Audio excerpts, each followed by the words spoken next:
Good evening and welcome to this Partners for Democracy special event. I'm Jim Trengrove. Thinking about Joe Biden this week, I was reminded of his speech just last month at the ceremony honoring the American soldiers who landed on Normandy Beach 80 years ago, members of the greatest generation.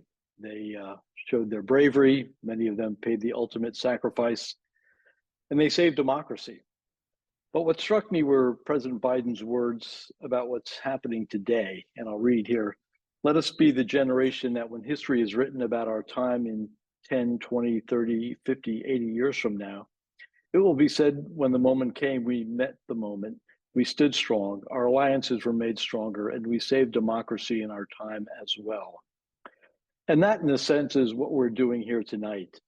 Teenagers, 20-year-olds, the same age as those who fought in World War II, are being asked to answer their call of duty. They don't have to travel overseas, they don't have to fight in a war, but they do have to vote.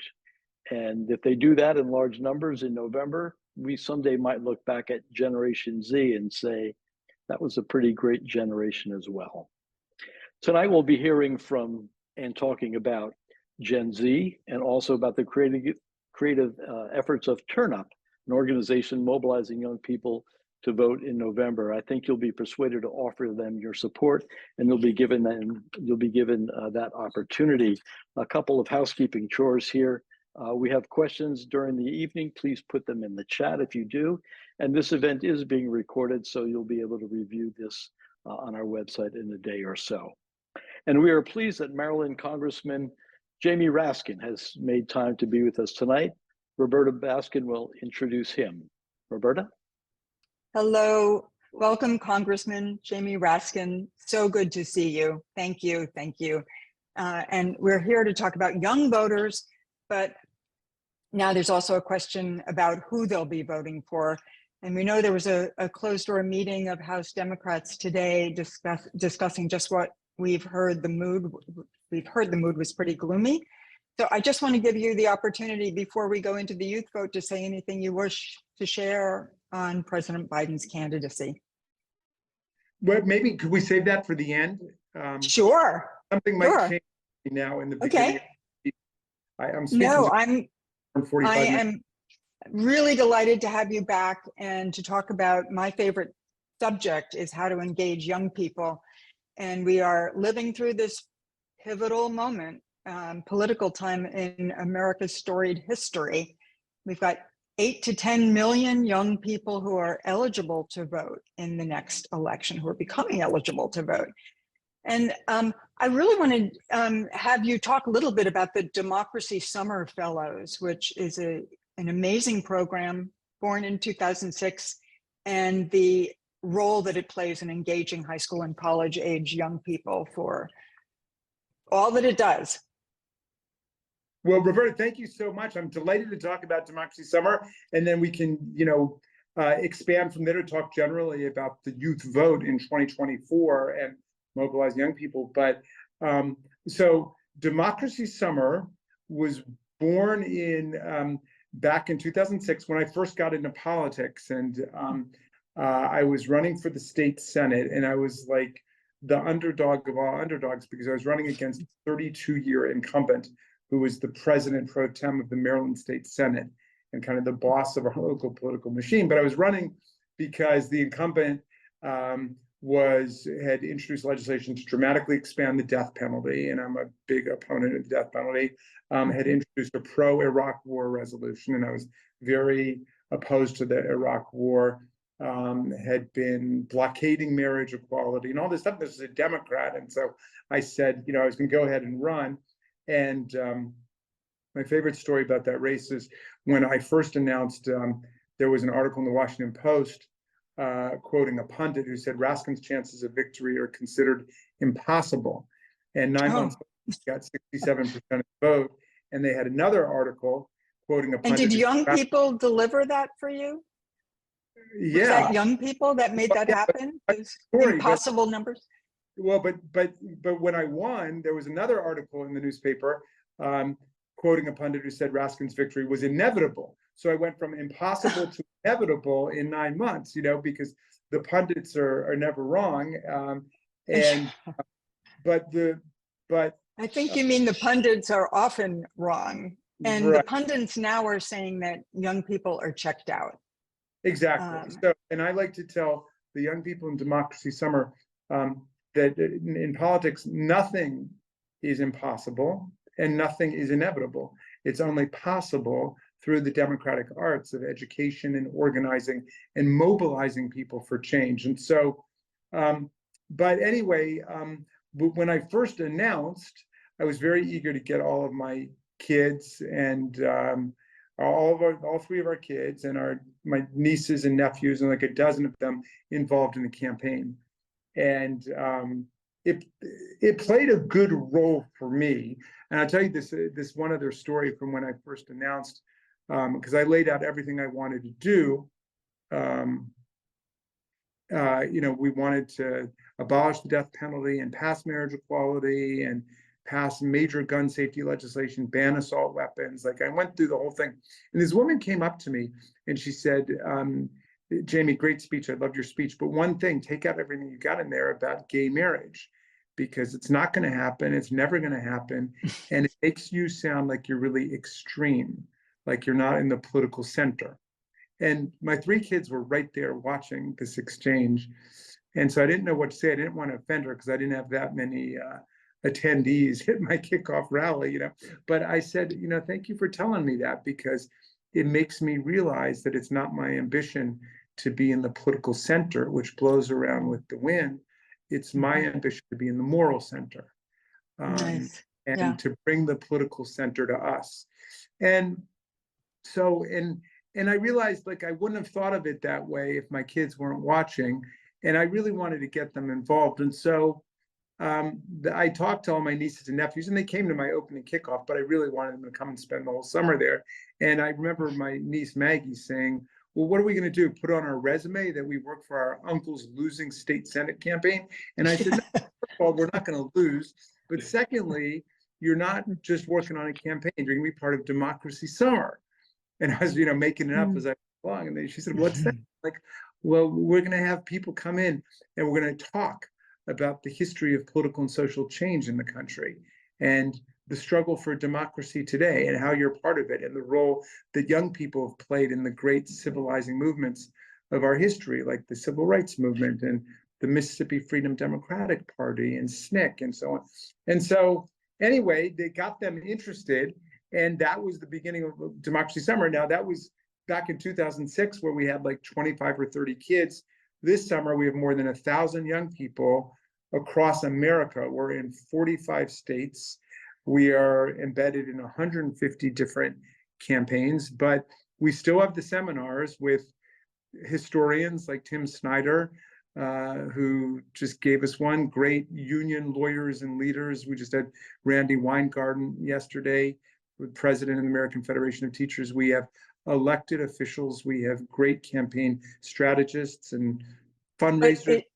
It is more than talk, though, that you're doing. What else are in terms of the youth action? The talk's important because it's easy enough to say to young people, we want you to come out and knock on doors for us, but we want to have real conversation where we're teaching and we're learning from them too. So we have the conversations on Zoom, but then everybody is embedded with a campaign and everybody's knocking on doors and engaging with voters, registering voters, conducting campaign events, and we're all over the country now. And this is the campaign, as you were saying, Roberta, where young people not only can but will make the critical difference. I mean, Joe Biden beat Donald Trump by more than 7 million votes back in 2020. I mean, it wasn't close. I mean, if you redistribute the votes in different ways, it could have been dangerous, but basically that's a pretty strong margin. But if we add another 8 or 10 million voters, young people who have no interest in what Donald Trump is selling in terms of climate denying, anti-environment, anti-gay, racist, immigrant bashing politics, those people are coming to us. And, regardless of whether it's Joe Biden or Kamala Harris or whoever, I mean, they're going to be voting for the party of democracy. and freedom. It's almost right. It's almost like not about the people. It's about whether it's about voting for democracy or voting for fascism at this point, or maybe for, you know, royalty. I mean, our focus is really on the social and political movements, the civilizing movements that have transformed America. It's not individual leaders. I mean, leadership is important, but fundamentally, it's about the movements that have transformed the country. And we've got to keep our eyes on the prize there. And that means we've got to study the history of these movements. And then we've got to look at, well, what are the movements and the campaigns that are critical in our time, right? And what are those? What are the issues that you find that young people are most motivated by? Well, I mean, there's some that they're naturally motivated by, then the ones I try to motivate them around myself. But I mean, you know, I mean, young people are coming in because of climate change very clearly, the cost of college very clearly, because of, you know, minimum wage and income inequality, the inaccessibility of affordable housing, all those things are there. But what, you know, what I like to talk about is that the defense of democracy and democratic institutions is often characterized as sort of a static thing, that we're defending a set of existing practices and institutions. And what I want to argue is that democracy is always something in motion, that it's an unfolding process, right? I just finished making a speech. I'm here in Washington, D.C., where there's 713,000 tax-paying draftable American citizens who are the only residents of a national capital on planet Earth who are not represented in their own Congress, right, and have no voting representation, right? And when the Democrats controlled Congress in the 117th and last Congress, I was the floor leader for DC statehood, and you know, we passed it. It didn't pass in the Senate, but we passed that. And I started by thanking the people of Washington, D.C. I said, you know, you've got a bona fide, verifiable political grievance, unlike the Proud Boys and, you know, the Ku Klux Klan, who came here with a phony grievance and beat the hell out of our police officers. But the people in D.C., they didn't come down and commit violence against the cops and against our government. They've done it the right way. They've applied for statehood. And the people in Puerto Rico, there are 3.5 million Americans in Puerto Rico who should be part of a state, and we need them as a state for the rest of America, like we need Washington, and we need a constitutional amendment on the right to vote. And we've got to stop the gerrymandering of our state and federal districts. And we need real campaign finance reform to try to overturn what the Supreme Court did in Citizens United, where they transformed every corporate treasury in America into a political slush fund for the CEOs to spend however they want. So democracy, it's not like we've got a perfect democracy or anything, but the democracy we've fought for, and the prior generations have struggled for, and we're not going to go back to a Jim Crow America or a monarchical America or an authoritarian fascist America, all these other different forms that Trump and MAGA are experimenting with today, and the Supreme Court is experimenting with. We're not going to go back there. We're going to keep moving forward, but it means we need the young generation. We really do. I mean, it's not an exaggeration. Like, we need young people in this fight. I mean, to step into their leadership. Well, that's right. And they've got a lot of stuff to talk about. For example, it's very obvious to them, not only the rights of LGBTQ people, but medical marijuana and legalization of marijuana and so on. Like, we need them leading. And they've had stuff to say about the war in Gaza and Palestinian human rights that have moved the Biden administration. And, you know, it's funny to me to see, I've never seen a generation have so much impact, and yet they're frustrated. And they're like, well, I give up because we haven't totally turned everything around. I'm like, my God, you guys have had an amazing impact. And it's a generation that is beyond racism, and it's beyond anti-Semitism, and it's beyond misogyny and beyond homophobia. It's a little bit, being honest, a little bit beyond grammar too. And we got to work on your writing. But that's a personal quibble I've got. But you grew up, you know, I'm with you. And tweeting and all that stuff, and a lot of people aren't using complete sentences these days.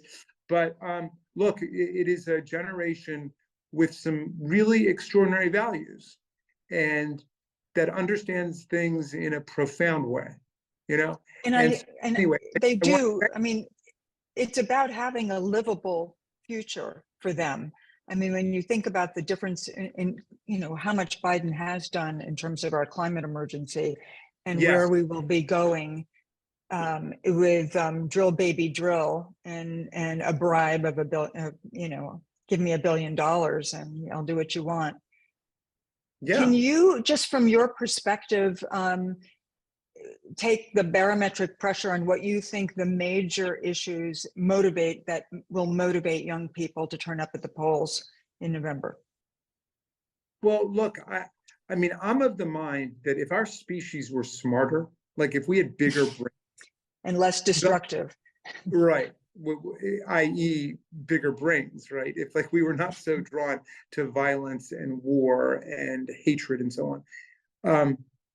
The only thing we'd all be working on now really would be climate change, because we are in civilizational emergency. I feel like the young people are really the only generation that get that in their gut, because they, you know, they see what it means to have record drought and record strength hurricanes and you know, 110 and 15 degree weather. When I was a kid, that was unfathomable.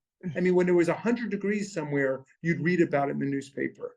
Now, and like Category 5 hurricanes, early in the season. Right. I mean, in Saudi so Arabia, they get that. I totally agree with you, because I talk to young people about climate all the time, every day. But will they get it in terms of showing up, do you think, well, in November? We got to ask them. But I tell you, I spend time with people of lots of different ages, and every age group has different things to recommend it. But the young people today really are visionary, and they're also extremely competent, of course, in terms of social media and the internet. And I just think when this generation gets focused on winning this election, like goodbye Donald Trump, MAGA, it's over. It's over. When, you know, when this generation really commits, it's over. And so I'm trying to do my little part with Democracy Summer. We got more than 1,000 kids all over the country, and they're registering people and they're talking to people and so on. But and look, tell the young people that you're talking to. I'll leave you with these two thoughts, okay? One, this is Joe Biden's last presidential election as a politician. It's your first election and perhaps your last, depending on how you vote.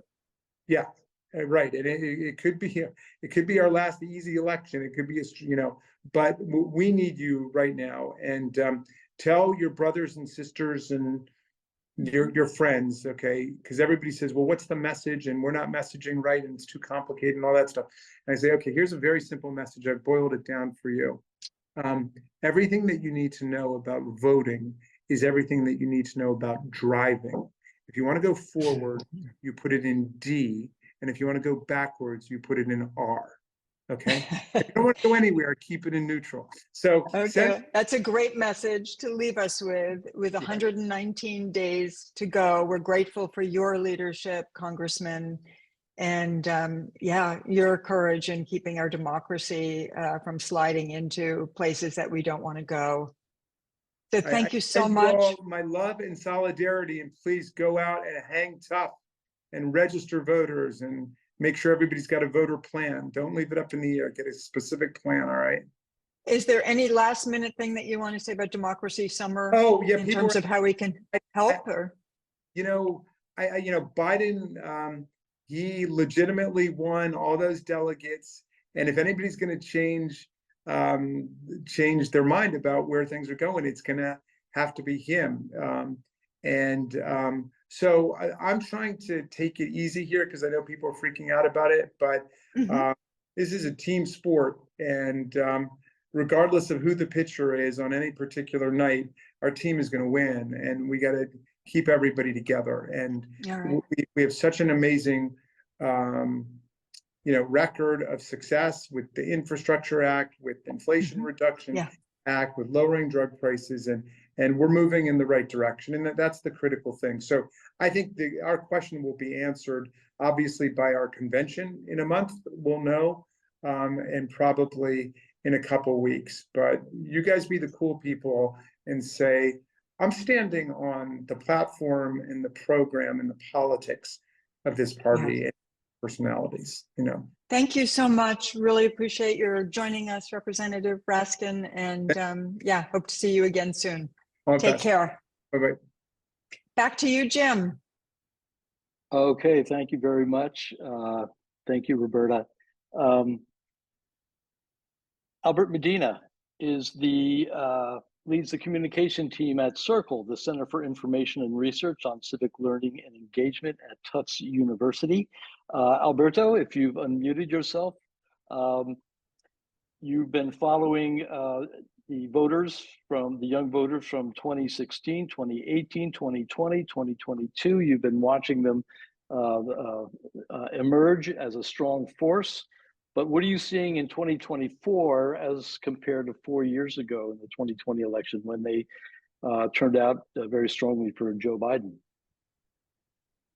Yeah, thanks so much for the introduction, Jim. Thanks to everybody for being here. I think it's my third time maybe speaking to Partners for Democracy, so always glad to be with you folks. I prepared some slides with just a couple of data points that I'd love to go through for a few minutes, and then I'm happy to chat. Please do, sure. And take some questions. So let me just quickly do that right now. And yeah, what I want to do is hopefully, bring in some data to really highlight, some of the things that Congressman Raskin was talking about. Maybe in some things, add some nuance or some other things that we can be thinking about. And yeah, I think it's really important when we talk about young people, young voters, to think about opportunities and potential, and also to be really clear-eyed about some of the challenges. And then the interesting part is that hopefully some of the challenges can turn into opportunities. Just for 30 seconds, really quickly about Circle. We're a nonpartisan research center on youth civic learning and engagement that's based at Tufts University.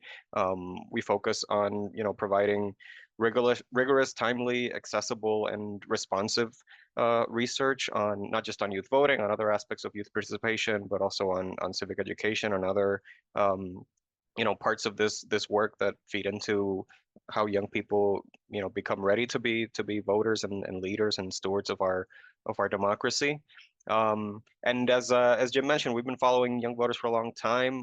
Circle is about 22 years old, and we've always done research on elections. And I'd like to think we've learned a few things about who young people are, what they care about, and what they need to really be full participants in democracy. And one of the things that we know from our research, and as Jim was also alluding to, is that it's been a pretty exciting time for young people's political participation and for their voter turnout specifically. We went from a couple of election cycles where youth turnout was really sort of down in the dumps and at some of the lowest levels that we had seen since the voting age was lowered to 18, to some really positive increases in 2018 and 2020, especially double-digit increases in youth voter turnout. And I think that really comes down to communities, institutions, parties, campaigns, and folks like you on this call really doing the work, the kind of work that I know Seb is doing, the kind of work that Congressman Raskin was talking about, reaching youth, talking to young people, registering them, etc. And I think our hope and what we're all working toward is making sure that trend line keeps going up for this year's presidential election. And we do have some indication that young people are indeed, excited and likely, and well, maybe I shouldn't say excited, but that they are still planning to participate and to vote. So this data is from Circle's poll of young people ages 18 to 34, which we released late last year. So it is a little bit older data, but I'm sharing it first of all because it's our poll. It's also, we do a nationally representative poll of over 2,000 young people, and we certainly believe that is a better way to get us a sense of where young people are at than a national poll that may only have a sample of a couple hundred young people with a margin of error of, sometimes 9, 10 points. So a lot of the data that I'm going to be sharing is from that poll. And, we saw that 57% of young people ages 18 to 34 told us that they are extremely likely to vote. Many other youth, who said they probably will or are somewhat likely. But as usual with young voters, and one of the things that we focus on the most, really deep inequities by age. The youngest and the newly eligible voters, which are always a concern because they need to get registered to learn about the election system. Of course, if they're in college, they may be dealing with moving and all that stuff. But then also, really concerning inequities by race and ethnicity and by college education. I mean, 25, 26 points difference in likelihood to vote between young people with college experience and without college experience. And as Jim and others know, something that I and Circle are always harping on is not forgetting about the young people who are not in college or haven't been in college. In terms of who young people are going to go vote for, again, this is slightly older data, and I think we've all seen all kinds of polls that say all kinds of different things about young people, and so some show Trump ahead with young people, and some show Biden ahead by 20 points with young people. But what I really want to highlight here, which I think is important, is first of all the number of young people who are undecided, and how that number is bigger among all youth than among those who already considered themselves extremely likely to vote, and especially again among that group of young people with no college experience.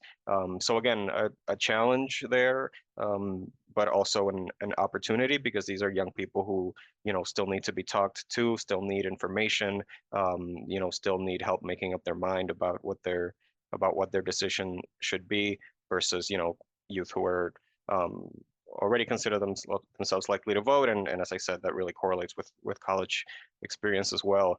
And then as Roberta and Congressman Raskin were just talking about, the issues that young people care about, we asked youth to pick their top 3 issues heading into the election, and far and away economic issues, and especially the cost of living and inflation, is, as you can tell, by almost double of any other issue, the one that young people care about the most, probably the one that people of all ages care about the most. And I think this is really worth highlighting because there's so much attention on young people and social issues, right? On climate change, on gun violence prevention, on abortion access, etc. And those issues are important to youth. They are in the top 5 here, as we can see. But far and away, again, economic issues, jobs also, but the cost of living is what the majority of young people tell us is at the top of their mind as they're thinking about voting in 2024. Now, the really interesting thing is that those issue priorities don't always line up with likelihood to vote. And this is where it gets tricky. And as we think about, what should we be talking to young people about? How should we be trying to reach them? The young people who prioritize climate change, who prioritize abortion, who prioritize gun violence prevention, those young people, by and large, already consider themselves extremely likely to vote. And it's actually the youth who have those economic issues as their top priorities that are not quite so sure that if they're going to vote, at least not at the same level as other youth. So I think this really speaks to the challenge that I think arguably both campaigns have had to center the economy, and at least with young people, to make a case for why, if you're concerned about the cost of living or about having a good paying job, you should turn out and vote in the election. Now, one of the things that we were also talking about is young people's impact, and this is the other huge opportunity. And then Congressman Raskin alluded to it. Circle produces this tool called the Youth Electoral Significance Index, or YESI for short. We rank the states and also the districts, but I'm showing the states here where young people really have the potential to make a difference in the results in the election. It may not necessarily be that they're going to completely swing it one way or another, or that they're going to turn a state blue or red within one election cycle. But the places where we see where we have seen and project for 2024 that young people can have that impact. And it's interesting, you know, because we see traditional battlegrounds, right, like Wisconsin and Michigan and Pennsylvania, Arizona, Nevada, et cetera, but also, you know, some places that I think people in perhaps in both parties in both directions, you know, may have written off as a completely red state or blue state or what have you, you know, like Texas, like Florida. So what we do with this tool and is really highlight that young people are still in play, you know, in a lot of places and can have a huge impact even beyond the so-called traditional battlegrounds. And in the traditional battlegrounds, you know, they can be the big difference, as the congressman alluded to, in these incredibly close races that we've had, you know, statewide, and probably will have again in 2024. So those are some of the opportunities, right? Young people care about issues. Young people, you know, are interested in voting. They've been voting at a historically high rate. They have the potential to really decide elections. Now, what are some of the challenges? And I've noted three here that I think are really important for us to think about. Our poll found, and again, this was at the very end of last year, that less than 1 in 5 young people had already heard from a campaign or a political party, you know, about the election or about a particular political issue. And this is a constant challenge we find when it comes to young people, a lack of outreach, a lack of campaign contact. And even fewer had heard from local or community organizations, which is really key. We've found that this kind of outreach and contact beyond just hearing from, you know, an actual candidate or campaign can be really important, especially for young people who are not, you know, in college, who may be more connected to their, you know, their local youth group, right? And that may be their political home, as we like to call it.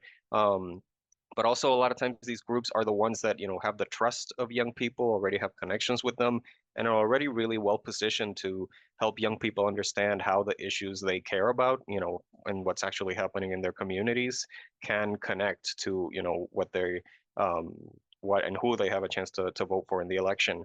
And, you know, with the relative lack of outreach comes a relative lack of registration. So we're actually working on some data right now that I'm sorry I can't share with you today, but look for it as early as next week, comparing where states are in terms of number of young people registered to vote, but comparing now to November, you know, 2020, when right before the last election, and, you know, nearly every state is far behind where they were in November 2020. Now, caveat, that is a somewhat uneven comparison, right? We're talking about July versus November, and we know that a lot of the heavy, you know, voter registration work will happen in the coming months, but it really highlights just how much that registration work is needed and how, you know, much we need to invest in youth voter registration, because otherwise, you know, states will not close those gaps before election day. And then finally, you know, as you saw in some of the previous data, and it's something that we talk about at Circle a lot, we do not have a fully equitable and representative democracy and electorate if we, you know, have historic youth voter turnout, but we still have these major inequalities by race, by education.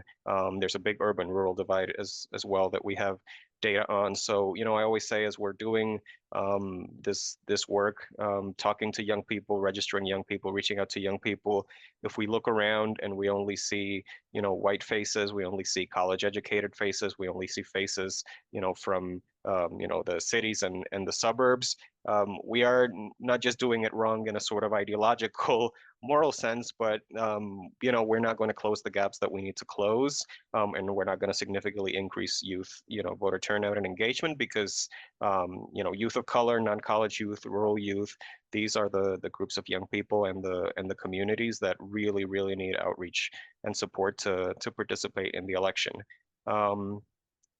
So I promised I'd keep it quick so I can take some questions and we can have some conversations, but please do, you know, check out more of our research at circle.tufts.edu, at Civic Youth on pretty much all social media, and you can always reach us at circle@tufts.edu. And yeah, I'm happy to I know I've seen the chat popping off. I haven't been able to look, but I'll stop sharing my screen and take any questions from. Well, Alberto, thank you for that. You know, one thing that popped out from your polling was talking about the engagement gap and educational needs. Of those non-voters, 42% say they feel unqualified to vote, as opposed to 11% who do vote, who say they feel unqualified. So 42% feel like, why should I vote? I don't feel qualified to vote. That's quite a there's room to be made up there. There's Yeah, certainly. And some of this is deep structural long-term work, excuse me, that needs to be done, improving civic education, for example, which is another big part of our work. I mean, nobody should be graduating high school in the United States and feeling unqualified or unprepared to vote. So the fact that that's the case, I think, really speaks to big changes that we need to make in that arena. But in the meantime, right, and thinking about this election, I think a lot of this can be, if not completely solved, right, at least ameliorated by talking to young people, by offering them your support, your encouragement, by listening to where they're starting from, right? If they're starting from a place of I don't know, of I'm not sure, what can we do? And we as sometimes individuals, but also, what can the local youth group do? What can, the YMCA do? What can, jobs, employers can play a role. And we've sometimes worked with this group called Civic Alliance that helps employers give people time off for voting and all this stuff, but also help prepare folks. So yeah, I think it speaks to the fact that it's not just encouragement that young people need or excitement, but an actual support in helping them feel, hey, if there's something you feel like you don't know, I'm going to help you figure out where to get that knowledge, that information, so that you do feel qualified. Yeah, and one question from our friend Matt Schneider about are young people not motivated to vote by the threat to democracy? That doesn't seem to be a high issue. I don't know if I know, and I'll ask our student activists this question as well. But if you can just give me a quick answer on that before we go. Yeah, I mean, a lot of the polling that we've conducted and that we've seen, it usually does not rank incredibly highly as an issue for young people. And I think, in part that speaks to the salience of these other issues. I also think it speaks to the fact that a lot of young people judge the health and strength of democracy by whether action is being taken on the issues that they care about, right? Rather than as a, potentially more abstract thing. So yeah, I do think it speaks to that the messaging there can maybe shift a little bit and needs to be different, because just saying to young people you need to save democracy, does not always seem to resonate. Right. Hey, Alberto, thank you so much. Look forward to having you back again at some point, and look forward to some new data on the Circle website. So thanks so much. I want to quickly, if I can do this. Yeah, this is our website, Partners4Democracy.com, and you're going to be hearing from Zev Shapiro in a bit about TurnUp and what they're doing to motivate young voters, young people to register to vote and to get out to vote. And I think you're going to want to support them. So you can go to Partners4Democracy.com and do that. In the meantime, I am now going to go to three of our student activist leaders, and Elizabeth, Safarino, and Julia, if you can all unmute yourselves.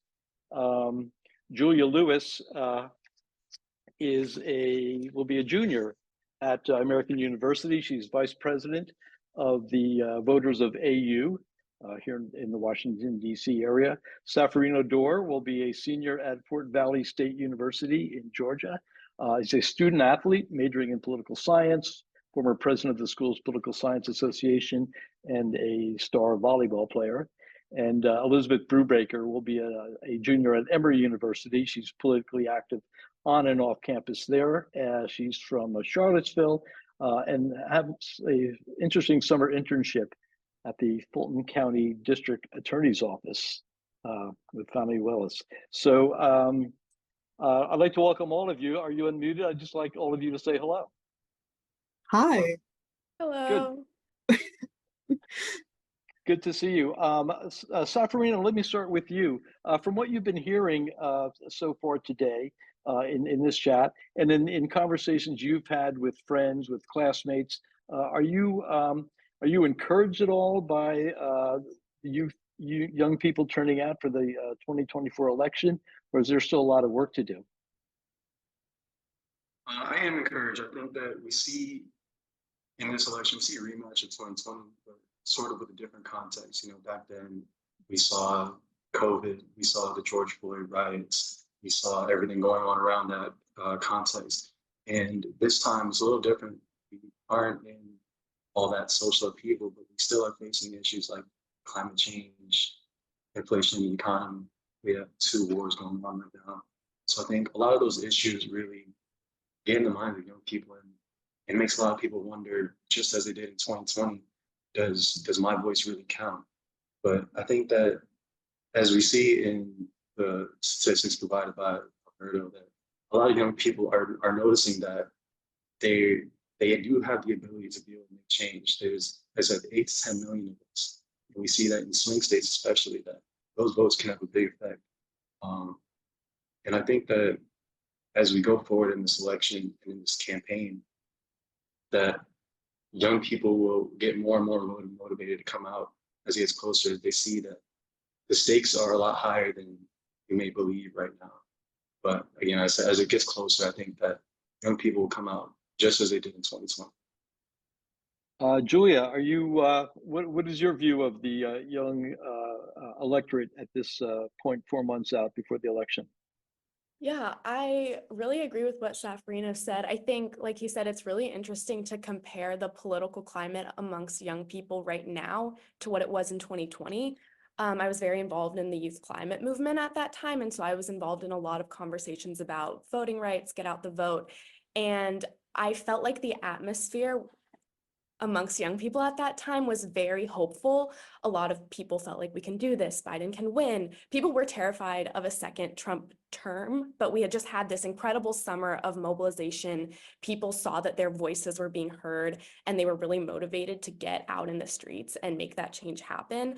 And from what I'm seeing in the conversations that I've been a part of lately, I'm not seeing that same level of hope and motivation right now, which is really scary.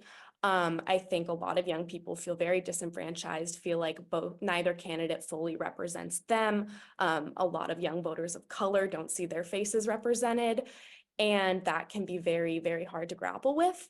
I think in order to kind of shift this trend that we're seeing, I really liked what Representative Raskin said about how it's not about the individual leader, it's about what they stand for, the administration that they're going to lead, and the movements that they will either help or hinder. And so I think that's kind of where the conversation needs to be going now, not necessarily Trump or Biden, but what each of those individuals stand for, the people they're going to put in office, whether it's a family member or someone who's extremely qualified. And so I think that's going to be very, very important moving forward. I'm definitely nervous about the campaign that the Biden team is running. I'm very nervous about the polls that are being released, nervous about the headlines in the media, nervous about what I'm hearing from my own friends about how some of them don't want to vote or are, thinking about voting third party. And so I would say generally it's hard for me to feel inspired or hopeful about the election. Good. Thank you, Julia. Elizabeth, at Emory University in Atlanta. We talked last week, and you were concerned that we had lost some young voters for 2024. They may come back, but and you raised the issue of Gaza, which does not seem to rank high on top issues, but it does there at Emory University. Yeah, I can definitely speak to that. I think honestly, if you were to do the polling now, I would say that especially for the college educated youth, that the war in Gaza would rank high as an issue. For me, it's particularly concerning when you see that, the high youth turnout comes from those who are college educated and walking around like my college campus, the amount of friends I have who are politically engaged, who have worked for campaigns, who say that I will not vote. Morally, ethically, I cannot vote for Biden based on actions that have been taken is very, very scary for me. And of course, foreign policy is a fraction of what a president represents. But when this is the first time that our generation is in the position to vote for a president, when there is a massive world conflict going on, I think that puts us in an interesting position where we haven't confronted that before. You know, other generations have and have dealt with that. But we're dealing this the first time at an unfortunate moment. But I'm very nervous for the impacts of that and how the Biden administration has handled the conflict, as well as how they handled the protests that were happening across the country in just disenfranchising and making youth voters uninterested. All right, Elizabeth, you say you've talked to people on campus, you've talked to people off campus in the greater Atlanta area there. What do you say when you hear them say, well, I'm not going to vote, or I'm just going to sit this one out? What kind of pitch do you make? So there are kind of like a variety of different ways. And I think this is what makes it challenging, is I don't think it's one size fits all. For, my friends on the college campus, I can make pitches about, the Supreme Court. We've all read those decisions. That's something that we're all very passionate about, right? Your vote is not for Biden. It is for the Supreme Court. It is for policies. If I'm not able to budge someone with that, I think sometimes it can be, it's really, you want to say, well, if you don't vote for Biden, you're voting for Trump. But at the end of the day, that just kind of creates more of a barrier with the youth, right? We're devaluing their emphasis on this Gaza and their ethics and their morals. So another approach that I will try to take is, okay, don't vote for Biden, but vote for all of your other Democrats, vote down the ballot otherwise.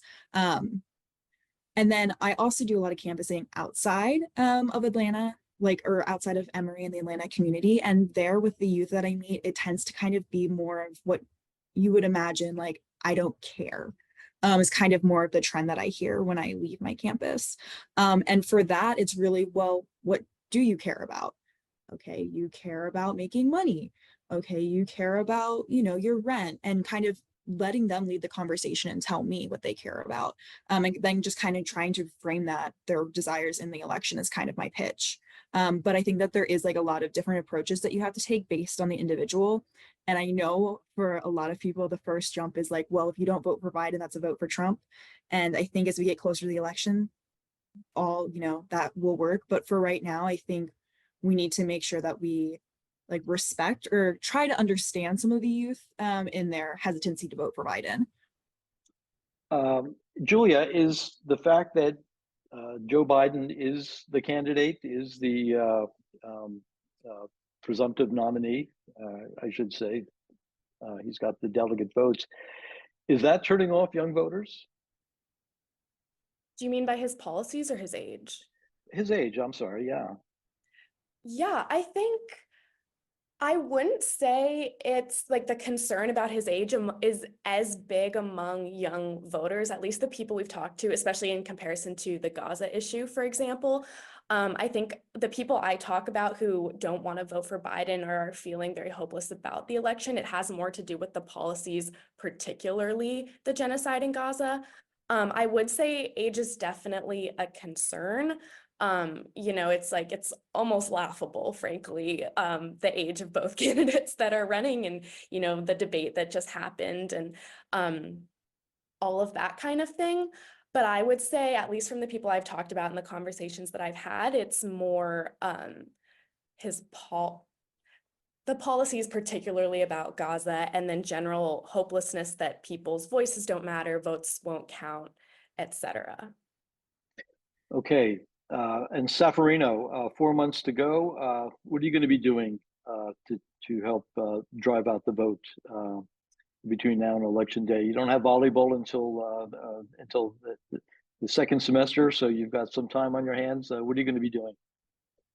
Yeah, well, actually, this fall I'll be starting my master's program, public administration, at the University of Georgia. So I'll be up in Athens, continuing a lot of the work that I was doing down at Fort Valley State in Middle Georgia, when it comes to registering more young people to vote, letting them know their rights when it comes to voting, teaching them how to go about researching the candidates. Because I think what we see a lot is that a lot of young voters are, frankly, unsure about what's going to happen. I think there's a lot of fear caused from not knowing which candidate is the right one to pick, whether they should go with Joe Biden, who's continually showing cognitive decline, or Donald Trump, who uses a lot of exaggerated language, but often isn't telling the truth. So a lot of voter education efforts on my campus and around the campus, and also just a lot of voter education so that people know what they're voting for. Right. Good.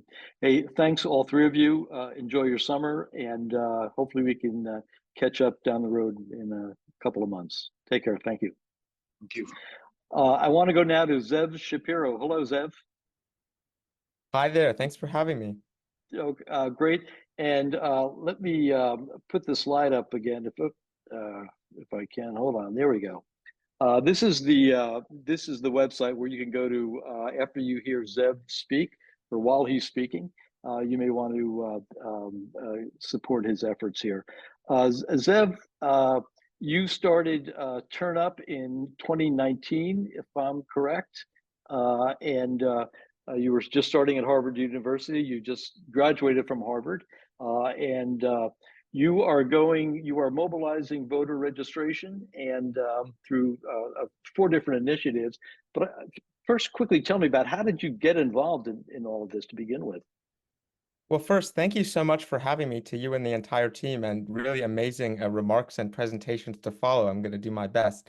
But I first got involved when I was in 4th grade. I went to public school, and most of my friends would spend lunchtime complaining about the food, and nobody really liked the school lunch. So I recognized there was actually an issue of equal access to healthy food. Most of my friends were not able to bring lunch from home as I was. So we created a petition for a salad bar at my school, and it was very popular. We spoke before the school committee. Now there's one at every public school where I grew up. And that really taught me that young people can make a difference when we get together, when we have intergenerational collaboration, we have the opportunity to make an impact. And so that's how I originally got involved. I was involved in many political campaigns after that. And then, as you described, started Turn Up, focusing on voter registration and turnout of young people. So, yeah. So, Zev, you approach voter registration for young people with 4 initiatives, and you go after high school and community college students as well. Explain that. That's right. So, but before I get to that, I just want to say a little bit about our targeting. Targeting is really important for us, and I think that you got a sense of the demographics and of young voters. But I think there is a missing piece, and that is, 2 things. One is we only focus our work specifically on swing states and districts. So all of our work is entirely in progressive areas within swing states and districts where young people can make the difference. The second thing that's really important is, it's not as obvious from the data, but the vast majority of young people are not registered to vote. So, for example, 18-year-olds, only 30% of 18-year-olds are actually registered to vote. So what accounts for the fact that young people are voting at lower rates, if you look at the data, is actually registration. It turns out that the vast majority of young people who are registered to vote actually do vote. So 86% of registered young people voted in 2020. It's been more than 75% in every presidential election since 2000. And so the turnout piece is really important, but it's very much linked to registration. And so that's why we focus on registration so heavily, because we know that registered young people vote. And the problem is that most young people, as you saw in some of this data, are never actually asked to register. Their schools don't ask them to register. The government often doesn't ask them. And so they don't have, they're not doing it mostly because nobody's actually showing them how, where they should be doing that. And so anyway, that's just a couple background pieces of information that lead to your question in terms of high schools and community colleges. These are very, very important places to actually ask young people to register. And when we're going into these places, no, we're never going into a place where someone has already asked a student to register. And so what we do is, we have 4 programs, but just starting with the first, because you asked, we hire students in high schools, in community colleges in swing states to run voter registration drives. So we pay these students to do voter registration drives, and they get a lot of students registered within this program. In the spring semester of just this year, we registered 45,000 students, just having students paid to register other students in high schools. So that's the kind of impact that we have from focusing in these areas. We also run relational programs when we're not active physically at schools. We hire students to digitally remind their friends to register, both at the high school and community college level. We also work with this same method of relational organizing to empower turnout. We hire low propensity voters to register to remind their friends to vote, and also to register their friends in advance of the election. The third program that we're focused on is digital. So we're active on social media, through advertising, through working with influencers, and also through running giveaways. We've recently given away a car to somebody that registered, and using really social media actions in order to empower registration and turnout. And then the final program, which also, again, focuses on the same area, is our internship program. Over the past year, 4,000 students have gone through our internship program. We educate them in terms of civic engagement, and then we actually empower them to take action, phone banking, canvassing, text banking, and doing voter registration drives at their schools. So, those are our 4 programs: physically in high schools and community colleges, relationally, having students digitally register and turn out their friends, and then digitally on social media, where we're doing advertising and working with influencers. And then finally, we run a very intensive internship program where we actually have students educated and then out in the field doing grassroots organizing to register and turn out voters. So hopefully that answers your small question in sort of a bigger way, and gives a sense of the programs that we run. Okay, there's a question here about where are you based? You're a Cambridge, Massachusetts native, so you just went to the local school down the street. That's right. When you went to college. One thing that when we talked last week, and I asked about how you decide where to target your resources, and I said, which polling do you use? And you say, I don't necessarily use polling, I use betting odds. Can you explain that if you would? Yeah, absolutely. A couple of things. So first, there's very clear data in terms of where young people's votes matter. And so you can look at that, and there's very hard data. We get it from TargetSmart. There's also very clear data about what ideologies young people have. Are they progressive or not? And so we only target those key states where young people are progressive in the exact areas where they are progressive and register them to vote. In terms of the broader set of how we will target states, so a lot of it depends on where young people are active. But it is true that that many academic studies, particularly from Harvard, have demonstrated that betting odds are far more evident in terms of they're far more likely to predict outcomes of elections than polling. Most young people don't answer the phone, and they're very underrepresented in polls. So even overall, if you want to look at, where should you target your resources, and we do look at that when we're making recommendations as to the closest races, betting odds are pretty much proven to be much more likely to be accurate. So it's one part of it, but it's sort of the broader part of, okay, is it worth it to focus in, let's say, Florida compared to North Carolina? There's a pretty clear answer, and you can actually find that by looking at the odds. Okay. And Zev, your organization does not specifically support candidates, correct? That's correct. We're a fully 501c3 nonprofit. That's our only entity. And so all of your contributions, which we will be very grateful for, are tax deductible. And so for that reason, we're not able to support candidates. We're completely nonpartisan. We register anybody to vote. Obviously, we target our registrations where young people share our values, but we're not focusing on candidates, no. Okay, and finally, let me ask you if, and I hope people watching this will support you, and I'll put up the slide again if I can find it. There it is. Oh, that's not it. Yeah, there it is. So Zev, between now and Election Day, what's going to be happening with TurnUp? Where's the money going to go to? What are your needs?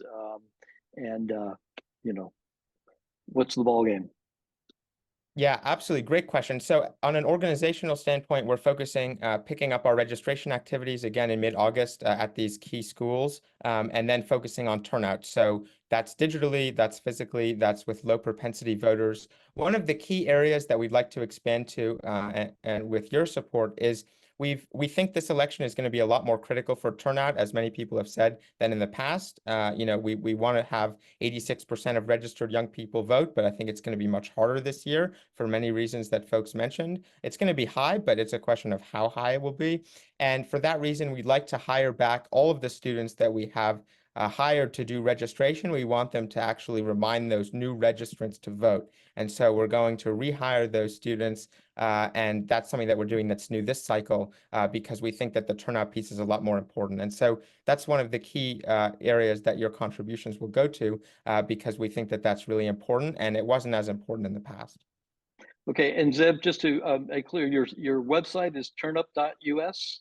That's correct. Okay, I just put that in the chat. Hey, Zev, thanks so much. I didn't recognize the Charles River behind you, This is totally fake. Yeah. okay, good. Okay, thanks.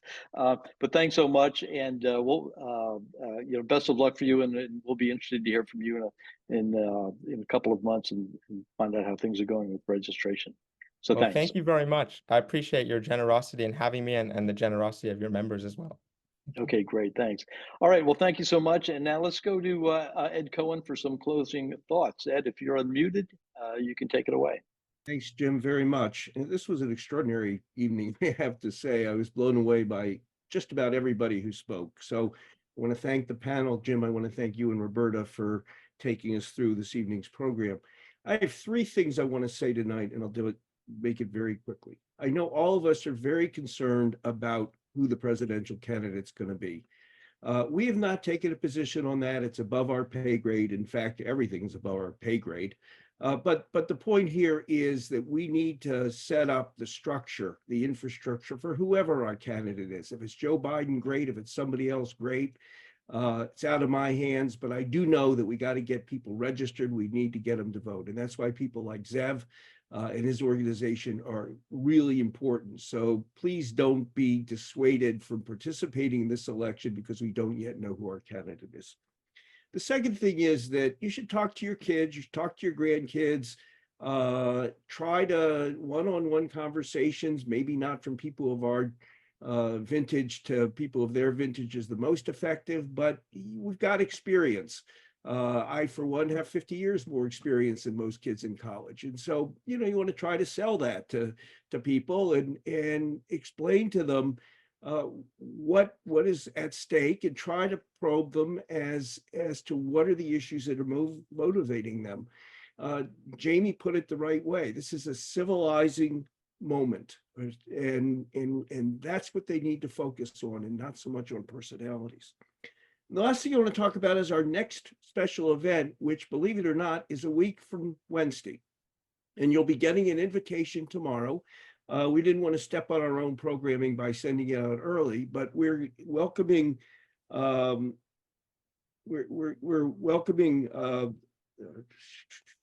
on here. I'm sorry, excuse me, Heather Cox Richardson, who many of you may know. I don't know if you are getting her blog. If you're not, you should be.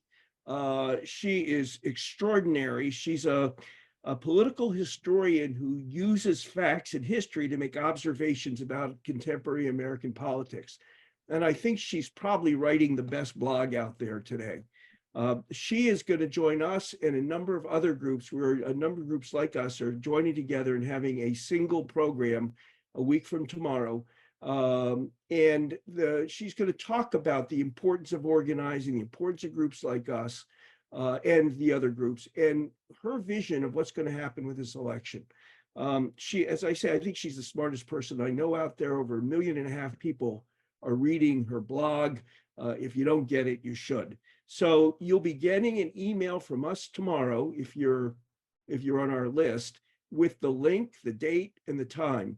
And at the end of that, these groups that are getting together have identified a number of House races. I told you in the beginning, we're going to start identifying specific races for contributions. This is a group that the number of groups who have organized or have done some research and identified a number of candidates for which we would recommend you support. Partners for Democracy, as the next few weeks progress, we'll be developing our own lists, and those lists will be refined as the election comes. But for the first list, a week from tomorrow, along with Heather Cox Richardson. And with that, Jim and the panelists and Roberta and Congressman Raskin, who's not here, but I'm sure he's feeling the vibe. Thank you, and everybody have a wonderful evening, and don't get discouraged. We've got a long time to November. Thank you. Take care, everyone. Bye-bye. Thanks.